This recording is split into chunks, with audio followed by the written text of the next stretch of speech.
Akademija strukovnih studija Zapadne Srbije, Odsek Valjevo, predstavila je nove akreditovane programe. Ističu da kontinuirano rade na usklađivanju obrazovnih predmeta sa potrebama privrede i lokalne zajednice.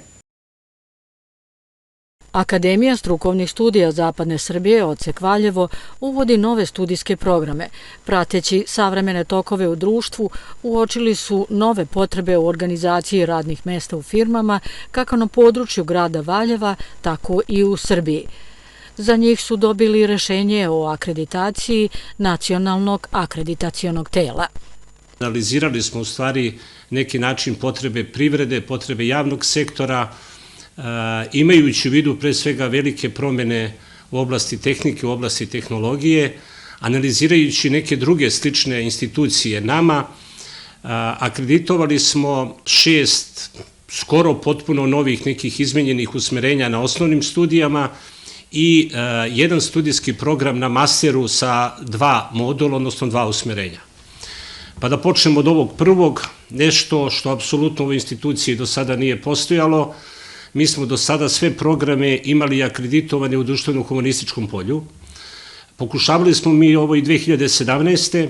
da akreditujemo studijski program u tehničko-tehnološkom polju.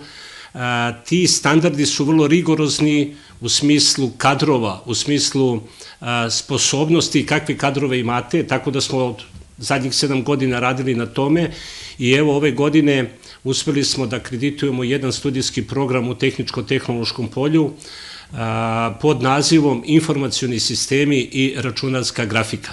U skladu sa ovom pričom, jedan totalno novi program, mi smo to pre imali donekle usmerenja vezano za marketing, za trgovinu, za turizam, za menadžment, ali sada smo kreirali jedan program koji se zove marketing i menadžment sa svoja 2 usmerenja. Prvo to usmerenje jeste marketing i digitalni mediji i drugo usmerenje je menadžment i biznis. Dobili smo jednu sugestiju, ne taj top menadžment, nego taj menadžment, da kažemo, srednjeg jednog nivoa, imajući u vidu i kako je taj upis na nekim sličnim institucijama iz ove oblasti, kreirali smo i dobili smo akreditaciju ovakvog jednog usmerenja, gde je akcenat da kroz jedna, da kažemo, interdisciplinirani pristup i opet kod praktična znanja i veštine, ta deca budu osposobljena da sutra budu lideri, budu menadžeri od planiranja u tom sistemu menadžmenta, od planiranja do implementacije, da kažemo, i kontrole. Treći studijski program na osnovnim studijama je program koji se zove Finansije, računovodstvo i javna uprava.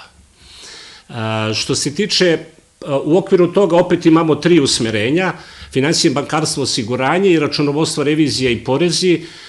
To su programi koji su i do sada bili u školi, ali su sada u velikoj meri na neki način inovirani, a potpuno novi usmerenje jeste ovo usmerenje koje se zove javna uprava. Na master studijama, znači jedan novi program koji se zove primenjena ekonomija. Na ovom programu nam je cilj u stvari nastavak obrazovanja onoga koji su deca imali na osnovnim studijama.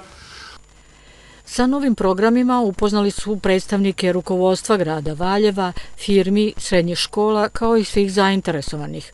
O informacionim sistemima i računarskoj grafici govorio je dr. Ivan Pantelić, o marketingu i menadžmentu Ivana Marković, o finansijama, računovodstvu, javnoj upravi dr. Nenad Mihajlović, dok su o programu primenjene ekonomije na master strukovnim studijama govorile dr. Sanja Radovanović i dr. Biljana Rabasović. Tokom ove 2024. godine Akademija strukovnih studija Zapadne Srbije, Odsek Valjevo, obeležava 45 godina postojanja.